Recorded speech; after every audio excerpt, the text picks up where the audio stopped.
नमस्कार, न्यूज 18 के digital platform पर आपका बहुत स्वागत है। मैं हूं आपके साथ अंशिका पाठक। पितृपक्ष खत्म हो चुके हैं। मां दुर्गा की पूजा का महा उत्सव शारदीय नवरात्र 22 सितंबर 2025 से शुरू हो रहा है। 1 अक्टूबर को दुर्गा नवमी के साथ नवरात्र का समापन हो जाएगा। इस बार ये पर्व 9 नहीं 10 दिनों का होगा। जी हां, अब तक तो आपने कई सालों से नवरात्र 7 दिनों में, 8 दिनों में या 9 दिनों के अंदर अंदर ही खत्म होते देखा होगा, लेकिन इस बार नवरात्र पूरे 10 दिन रहेगा। यह अद्भुत संयोग लगभग 9 साल बाद बन रहा है। इससे पहले 2016 में भी नवरात्रि 10 दिनों की थी। बालाजी ज्योतिषाचार्य हैं, उनका ये कहना है कि इस बार 9 की बजाय 10 दिन की शारदीय नवरात्रि होगी, क्योंकि नवरात्रि की एक तिथि में वृद्धि होने के कारण ही शारदीय नवरात्र 22 सितंबर से 2 अक्टूबर तक चलेगा। सबसे खास बात यह है कि इस बार तृतीय तिथि की वृद्धि हुई है, जिसकी वजह से 24 और 25 सितंबर को तृतीय तिथि रहेगी। इस कारण शारदीय नवरात्र का समापन 2 अक्टूबर को होगा और इसी दिन दशहरा भी मनाया जाएगा। लेकिन क्या आपको पता है कि इस बार का नवरात्र कुछ राशियों के लिए बहुत बहुत ज्यादा लकी होने वाला है। आप यूं कह लीजिए कि आप माला माल होने वाले हैं। कुछ ज्योतिष आचार्यों का यह मानना है कि इस बार की नवरात्रि 3 राशियों के लिए बहुत खास रहने वाली है। पहली राशि है मेष राशि। नवरात्र मेष राशि वालों के लिए बहुत ही ज्यादा लकी है। आत्मविश्वास और ऊर्जा को बढ़ाने वाला समय है। लंबे समय से रुके हुए काम तेजी से पूरे होंगे। करियर में नए अवसर मिल सकते हैं आपको और बिजनेस में विस्तार का योग बनेगा। मां दुर्गा की कृपा से परिवार में सुख शांति भी बढ़ेगी। दूसरी राशि है सिंह राशि। सिंह राशि के लिए इस बार का नवरात्र बहुत लकी रहने वाला है।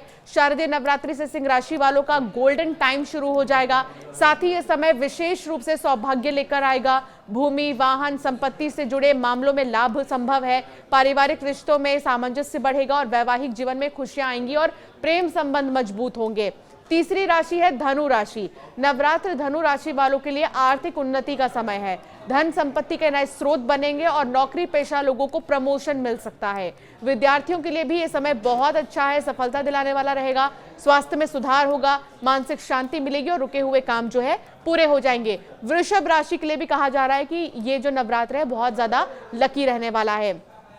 अब एक सवाल आपके मन में होगा कि आखिर शुभ मुहूर्त क्या है, क्योंकि कलश स्थापना की बहुत ही ज्यादा खास मान्यता है। तो ऐसे में ये भी आपको बताते हैं कि शुभ मुहूर्त क्या है घट स्थापना की। लेकिन उससे पहले तृतीय तिथि 2 दिन क्यों रहेगी नवरात्रि की, ये क्या है, ये ज्योतिषाचार्य कैसे समझाते हैं, ये भी आपको बताते हैं। इस साल नवरात्रि की चतुर्थ तिथि 2 दिन रहेगी। इस कारण से देवी पूजा के भक्तों को एक अतिरिक्त दिन मिलेगा और भक्त 10 दिन तक नवरात्रि मना पाएंगे। पंचांग के अनुसार 24 और 25 सितंबर को दोनों दिन तृतीय तिथि रहेगी। नवरात्रि की समाप्ति के बाद इस बार दशहरा 2 अक्टूबर को मनाया जाएगा। कुछ ज्योतिष आचार्य ने बताया है कि तृतीय तिथि 2 दिन होने के कारण मां दुर्गा के तृतीय स्वरूप यानी कि चंद्र घंटा की पूजा 2 दिन आपको करनी है। नवरात्र के 9 दिन में मां दुर्गा के 9 अलग अलग स्वरूपों की पूजा की जाती है। इनमें शैलपुत्री, ब्रह्मचारिणी, चंद्रघंटा, कुष्मांडा, स्कंद माता, कात्यायनी, कालरात्रि, महागौरी और सिद्धदात्री देवी शामिल है। तो इस बार एक सवाल और भी होगा आपके मन में कि आखिर इस बार मां की सवारी क्या होगी। तो चलिए आपको ये भी बताते हैं। हाथी पर सवार होकर मां दुर्गा आएंगी। ज्योतिष आचार्य ने बताया है कि नवरात्र की शुरुआत में मां दुर्गा के वाहन का विशेष महत्व रहता है। ये वाहन नवरात्रि के प्रारंभ होने वाले दिन निर्भर करता है। इस बार नवरात्रि की शुरुआत रविवार से ही सब कह रहे थे कि होने वाली है और आधे रविवार से लेकर सोमवार से शुरू होगी। तो इसलिए इस बार हाथी मां की सवारी रहने वाली है। जब नवरात्रि की शुरुआत रविवार या सोमवार को होती है तो मां दुर्गा हाथी पर सवार होकर आती हैं। हाथी को सुख समृद्धि, धन धान्य और खुशहाली का प्रतीक भी माना जाता है। ऐसे में हाथी पर सवार होकर मां दुर्गा के आने से देश और समाज में सुख समृद्धि और उन्नति के योग बनेंगे। शनिवार या मंगलवार को नवरात्रि शुरू होते तो मां का वाहन अश्व यानी कि घोड़ा होता। गुरुवार या शुक्रवार को डोली में और बुधवार को नौका से देवी मां का आगमन होता है। हिंदू शास्त्र में देवी के वाहनों के अलग अलग फल भी बताए गए हैं। अब चलिए घट स्थापना के मुहूर्त क्या है, इसे ध्यान से सुन लीजिए। अमृत मुहूर्त घट स्थापना की सुबह 6:19 से 7:49 तक है। दूसरा जो शुभ मुहूर्त है वो है सुबह 9:14 से 10:49 तक। अगर आप इसमें भी घट स्थापना नहीं कर पाते किसी कारण तो अभिजीत मुहूर्त में आप कर सकते हैं, जो कि सुबह 11:55 से शुरू होता है और 12:43 तक रहेगा। तो ये है घट स्थापना का शुभ मुहूर्त। तमाम जो ज्योतिषाचार्य है वो कहते हैं कि नवरात्रि में कलश स्थापना का विशेष महत्व होता है। कलश स्थापना को घट स्थापना भी कहते हैं। नवरात्रि की शुरुआत घट स्थापना के साथ ही होती है। घट स्थापना शक्ति की देवी का आवाहन है। मान्यता है कि गलत समय में घट स्थापना करने से देवी मां क्रोधित हो सकती हैं। रात के समय या अमावस्या के दिन घट स्थापित करने की मनाही ही है।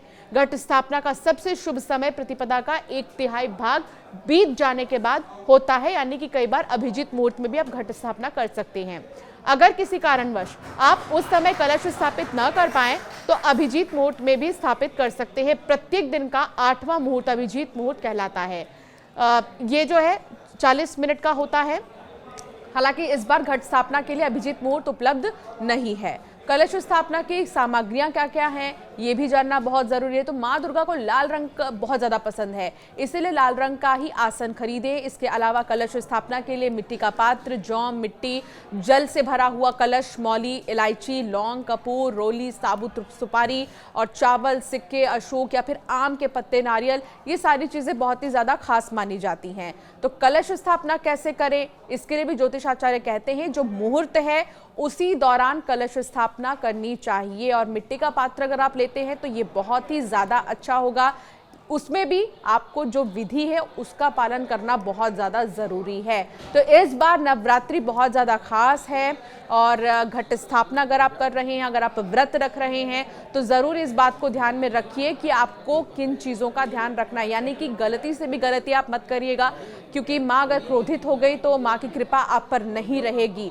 शारदीय नवरात्रि की तिथि क्या है? 22 सितंबर सोमवार प्रतिपदा तिथि, 23 सितंबर को मंगलवार है तो द्वितीय तिथि है, दूसरी माँ की पूजा की जाती है। और 24 सितंबर को बुधवार को तृतीय तिथि है और 25 सितंबर को भी तृतीय तिथि है। ये हम इसलिए आपको बता रहे हैं क्योंकि तृतीय तिथि 2 दिन रहने वाली है, 24 और 25 सितंबर को। 26 सितंबर को चतुर्थी तिथि है और 27 सितंबर को पंचमी तिथि है, 28 सितंबर को षष्ठी तिथि है और 29 सितंबर को सप्तमी तिथि है और 30 सितंबर को अष्टमी तिथि है और 1 अक्टूबर को नवमी तिथि है और 2 अक्टूबर को दशहरा है। तो ये है तिथि और कलश स्थापना किस समय आपको करना है ये भी हमने आपको बता दिया। और वो 3 राशियां जो बहुत ही ज्यादा लकी रहने वाली हैं उनके लिए इस बार का नवरात्र बहुत ज्यादा खास रहने वाला है। और अगर आप दुर्गा सप्तशती का पाठ करते हैं या फिर आपकी इच्छा है करने की तो ज्योतिष आचार्य कहते हैं कि बहुत ही ज्यादा अच्छा होता है। माँ दुर्गा को प्रसन्न करने के लिए दुर्गा सप्तशती का भी पाठ आप कर सकते हैं। अगर आपके कोई सवाल है तो हमें जरूर कॉमेंट में बताइएगा, हम जरूर ज्योतिष आचार्य से आपके सवाल जो है पूछेंगे और उसके जवाब भी आप तक पहुंचाएंगे।